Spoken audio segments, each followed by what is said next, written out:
So I legitimately just got out of seeing Batman like 30 minutes ago. I just got home. This video isn't going to be edited because my cameraman is busy. It's 12 o'clock at night. I just want to get this review out. It's just going to be an initial thoughts review. So I'm going to do an official review probably later on. But as of right now, I'm just going to give you what's on my mind just as of right now. So this is scattered. I apologize, but this is just what's on my mind. So like I just said, I just saw Batman versus Superman. I'm just going to talk a little bit about it. So the opening scene is they kind of go into Bruce Wayne's backstory a little bit, how Bruce Wayne's parents were killed. I think the opening scene was beautifully done, just off the fact that they were able to flash between memories and flashbacks, and also a dream sequence really well. I think they did it absolutely perfectly, and the child actor did an amazing job too. I was able to bond with Bruce Wayne even prior to getting into the movie, really. Like the opening 10 minutes I thought was great.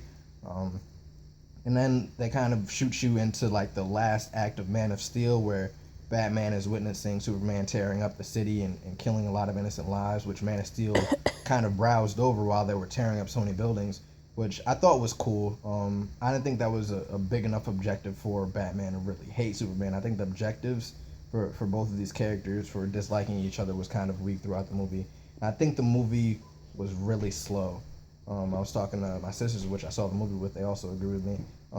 This movie just pretty much 2/3 of this movie was a build-up to Batman versus Superman fighting, and the fight that they had towards the end was really lackluster. I think there was a lot of scenes in this movie that they could have cut out, like a banquet scene that took up 30 minutes where Bruce Wayne was trying to get some information from Lex Luthor. There was a lot of scenes where Lex Luthor was kind of trying to have some character development, which just didn't come across well. I think Jesse Eisenberg as Lex Luthor, he did a pretty decent job, but I think the problem with Jesse Eisenberg, he's typecasted a lot.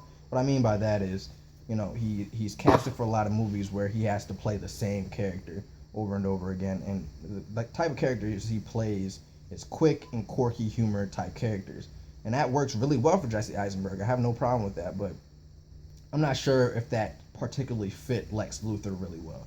That's the only thing that critique I have for him.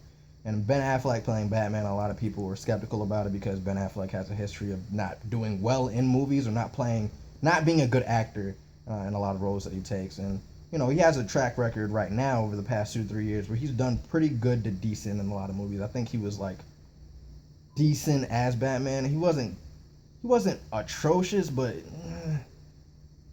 he just wasn't good. Like it was either okay or a little bit subpar. And the main character that plays Superman, I think he was really, really good in Man of Steel. I think this movie he was average at best.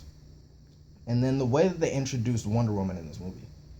The way they introduced Wonder Woman. Look, here's the problem that I have with it. They pretty much took the blueprint of how Dark Knight introduced Catwoman, and they did the same exact thing in Batman vs. Superman with introducing Wonder Woman. Wonder Woman is too big of a superhero to introduce her at a banquet and then only have split scenes throughout the movie where you kind of cut to her for maybe a 3-minute sequence. And then you have her in the boss fight at the end when you guys are fighting Doomsday.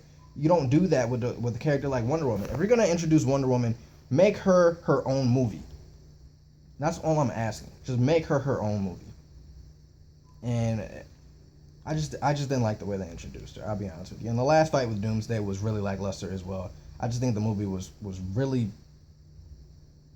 poorly put together. I'm sorry. This movie was really poorly put together. I think it was I'm not going to say it was atrocious. So what rating would you give it? I'll probably say it's a Netflix. No, not Netflix. Sorry. It's a Redbox movie. It is a Redbox movie off top. But that's really all I have to say about the movie right now. Please like, comment, subscribe. Hit me up on all my social handles below in the description box. And that's all I have for you tonight, guys. Have a good night.